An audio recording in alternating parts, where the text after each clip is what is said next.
कैसे बताई अभी बावे बुरा हाल रे, एको को ना माल अभी बावे तत्काल रे।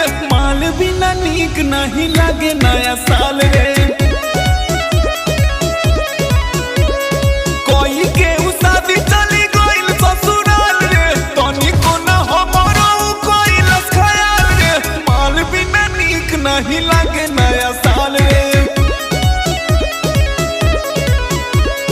माल बिना नीक नहीं लागे नया साल रे।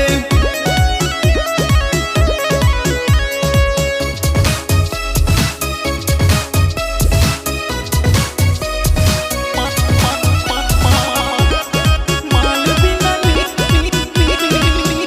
नहीं लागे नया साल रे।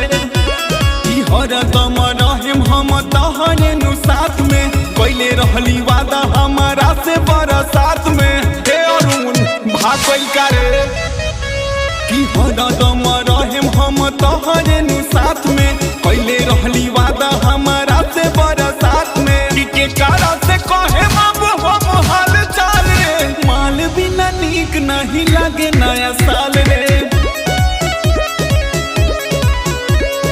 माल बिना नीक नहीं लागे नया साल रे।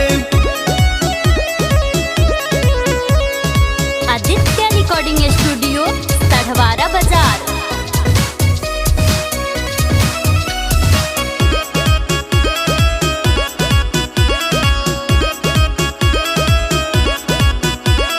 छने छने रोवतावे दिलावा हमार हो, कैसे नया साल हमर होई बेरा पार हो।